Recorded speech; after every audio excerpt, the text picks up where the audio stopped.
Hey everyone, and welcome to RUBIN'S Mind Lab, where we break down the latest research into what it really means. Have you ever stopped to ask yourself, am I a good and worthy person? And does that definition actually change depending on where you were born? We usually think of our worth as something we build inside ourselves, by being confident or hitting our own personal goals. But what if that is just a Western way of looking at the world? That quote from Ralph Waldo Emerson basically summarizes the individualistic view that is common in the United States and other Western countries. It says the good life is something you build from the inside out by focusing on yourself and shielding your mind from what other people might think.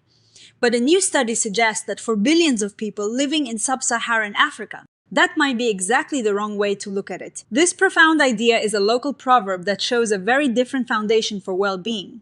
In these cultures, instead of looking inward to see if you are worthy, you look outward. You see yourself through the eyes of your community and your family.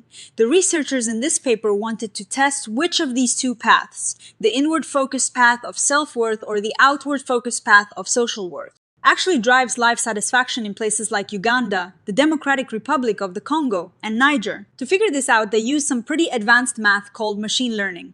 Instead of just guessing what mattered, they threw almost 50 different variables into a model and let the computer tell them what actually moved the needle on a person's happiness. They looked at things like grit, interpersonal closeness, and how much money people earned. But even after accounting for all of that, social worth, which is essentially how much someone feels valued and respected by their community, was the clear winner. The study found a repeating pattern. While people in the United States often value self-worth and social worth equally, the people they interviewed in sub-Saharan Africa derived significantly more of their life satisfaction from their standing in their village or their contributions to their group.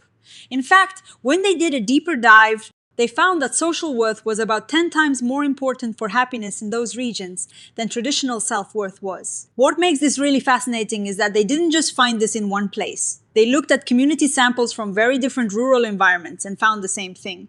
This really challenges the idea that being happy is just about your own personal success. For many people, being a good and worthy human is impossible to separate from the collective. It means your worth is tied to whether you are a trusted member of your tribe, your community, or your family unit. You might be thinking, well, maybe they just value social worth more because they are dealing with harder economic times. But the researchers were careful to check for that. They found that even when they accounted for how much money or food people had, the importance of social worth stayed high. It wasn't a substitute for money, it was a completely different and equally fundamental pillar of what makes a life feel good. This is a big deal because for decades, many of our psychological theories have been built on Western ideas that treat the self as an independent island.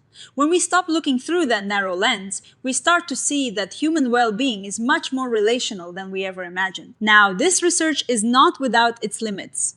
The researchers admit that measuring things like self-worth or social status is always tricky because words mean different things in different languages.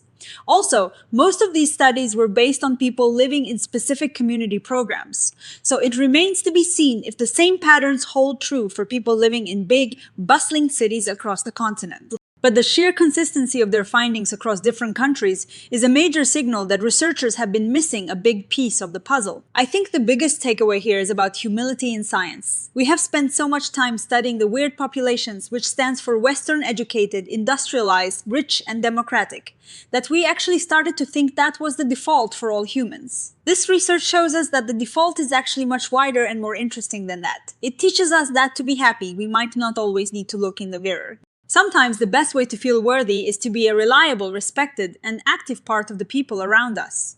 If this research changes the way you think about what gives your life value, let me know in the comments below. Do you feel your worth mostly comes from yourself or from the community you are a part of? If you found this breakdown interesting, make sure to hit that like button and subscribe to RUBIN'S Mind Lab for more deep dives into the science of what makes us tick. Thanks for hanging out and keep questioning everything.